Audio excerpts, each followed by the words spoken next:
Te repito estas palabras de nuestro Señor Jesucristo porque de verdad son impactantes. Mira, cuando Dios o el Señor Jesucristo ordenan, exhortan, demandan o exigen algo, es porque Él es el dueño. Y no es que Él deje de ser dueño en algún momento, no, entendamos esto. Pero es preocupante que ahora en estos versículos de Apocalipsis capítulo 3, dice, yo te aconsejo. ¿Por qué dice yo te aconsejo?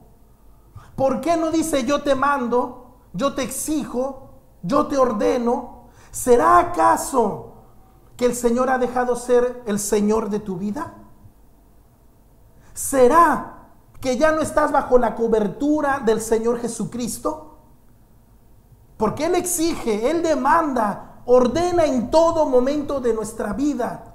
Él no da buenos consejos, Él no pide favores, Él es Dios y gobierna su iglesia por medio de la cabeza que es nuestro Señor Jesucristo. Y el Espíritu Santo es el que vivifica a la iglesia, al cuerpo de Jesucristo. ¿Por qué entonces en ese versículo especial de Apocalipsis dice, yo te aconsejo? ¿Por qué cambia de tono? Y te repito, pregunta, ¿será que el Señor solamente ya nada más te da un buen consejo porque tú has endurecido tu corazón? ¿Porque te has quitado el manto de justicia? ¿Porque ya no llevas en tu cuerpo las vestiduras de salvación?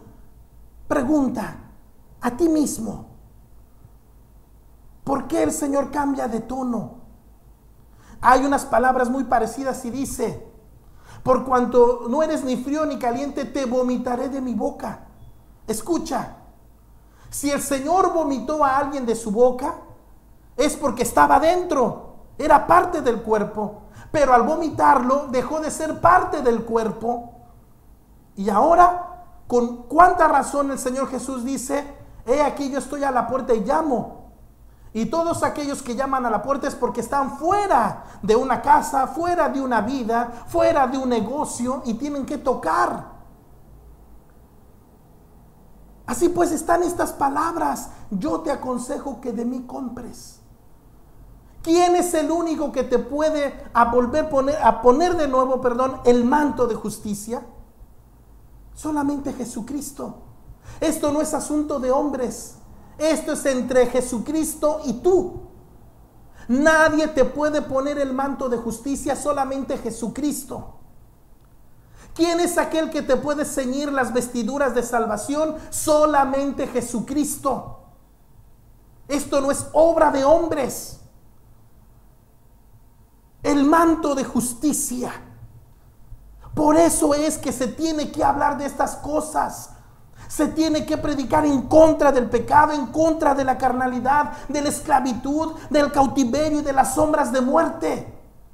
Para que entendamos la responsabilidad, para que entendamos todos aquellos que han dejado de vestirse con las vestiduras de salvación, todos aquellos que se han quitado el manto de justicia, entiendan el grado de responsabilidad que tienen delante del Padre, lo que han dejado de hacer como cristianos por practicar el pecado. Todos aquellos cristianos que pecan es porque les gusta el pecado, ni siquiera el diablo los obliga. Los cristianos que viven en su carnalidad, que son esclavos de sus pecados, que son cautivos del diablo, están así porque quieren, porque les gusta el pecado, porque les gusta pecar, porque les gusta lo malo que hacen. Ni siquiera el diablo es culpable de eso. Debemos de entender esta responsabilidad moral y espiritual que tenemos delante del Padre Celestial. El Señor Jesús va a juzgar al enemigo. Ese no es asunto de nosotros. El Señor Jesús nos va a juzgar uno por uno. Uno por uno en el tribunal de Cristo. Uno por uno. El Señor no va a llevar prisa. No lleva prisa. El Señor tiene todo el tiempo. Uno por uno vamos a pasar delante de Él. Uno por uno.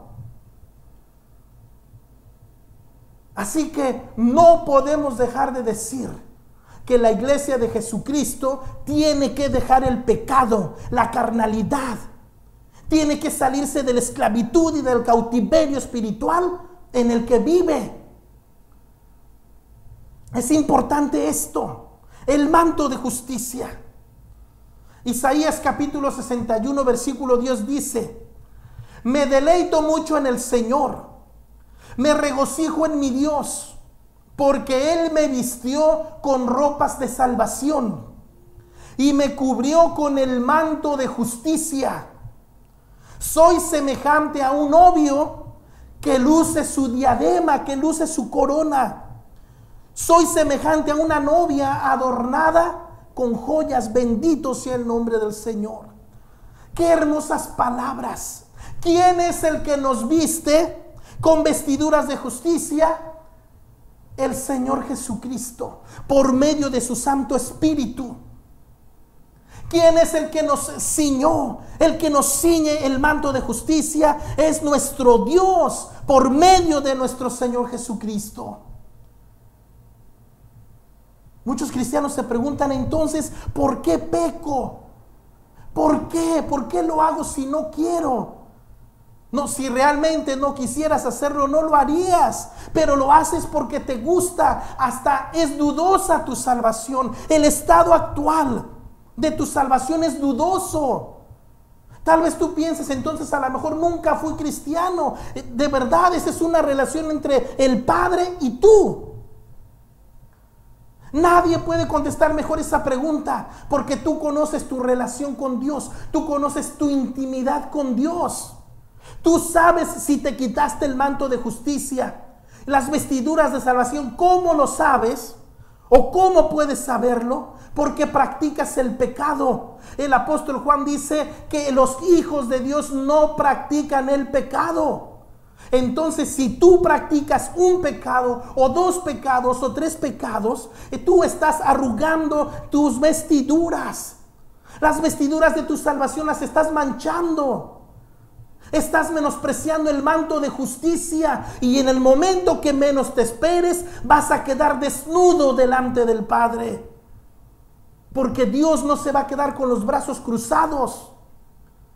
Nuestra salvación es eterna en Cristo Jesús. También la condenación es eterna, porque el Señor me vistió ropas de salvación y me cubrió con el manto de justicia.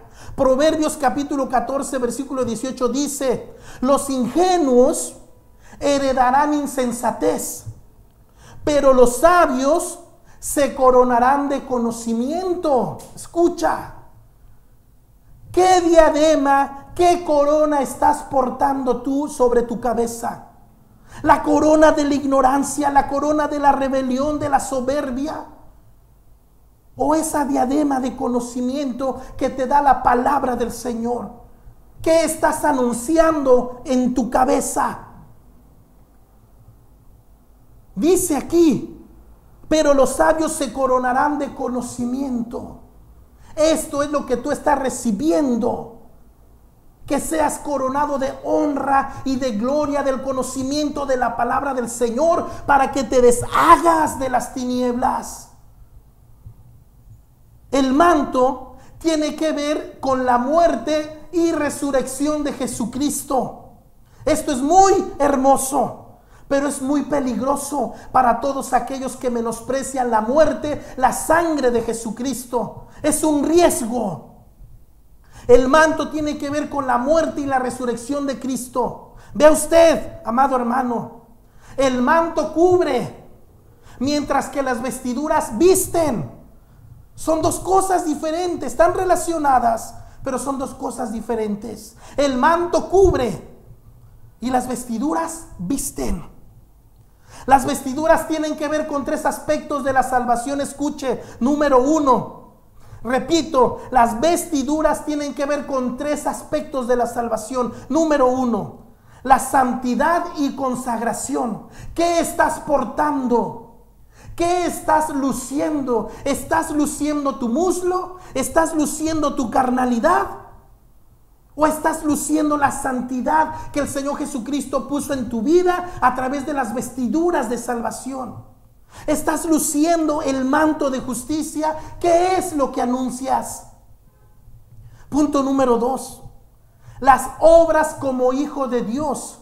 Vamos a ver algunos textos, la importancia que Dios les da a las obras de los cristianos. Escuchen esto, no confundan las obras como fundamento de la salvación. Nosotros no creemos en eso, pero sí creemos en las obras como fruto de la salvación, como fruto del conocimiento que hemos recibido de la palabra del Señor. Creemos en esas obras como fruto de la salvación. No creemos en las obras como fundamento de la salvación. Eso no es bíblico. No es por obras para que nadie se gloríe. Por gracia somos salvos, pero como hijos de Dios, vamos a ver varios textos que demandan las buenas obras en los hijos de Dios, como fruto de su salvación. Y el punto número 3, la predicación del evangelio. Le repito, las vestiduras tienen que ver con estos 3 aspectos de la salvación: la santidad y la consagración, las obras como hijos de Dios, como frutos de la salvación, y la predicación del evangelio. Tenemos que predicar el evangelio. El evangelio anuncia y demanda los pecados del hombre. El evangelio exige la santidad cristiana. El evangelio exige la consagración para la gloria del Señor. El evangelio anuncia el perdón de pecados. El evangelio anuncia el amor fraternal sincero delante del Señor. Esto no podemos dejar de decirlo porque es la palabra del Señor. Isaías capítulo 26, versículo 12 dice: oh Señor, tú estableces paz para nosotros, porque también realizas por nosotros todas nuestras obras. Escuche, el Señor eterno ha preparado esas obras para que ahora nosotros andemos en ellas. Ahora el Señor hace esas obras en nuestra vida por medio del Espíritu Santo, del conocimiento que hemos recibido de la palabra del Señor. Esto lo dijo el profeta Isaías: Señor, tú estableces paz para nosotros, porque también tú realizas en nosotros todas esas obras. El apóstol Pablo conocía este texto obviamente, y nos dice lo siguiente, Efesios capítulo 2 versículo 10: porque somos hechura de Dios, creados en Cristo Jesús para hacer las buenas obras que Dios preparó de antemano para que anduviésemos en ellas.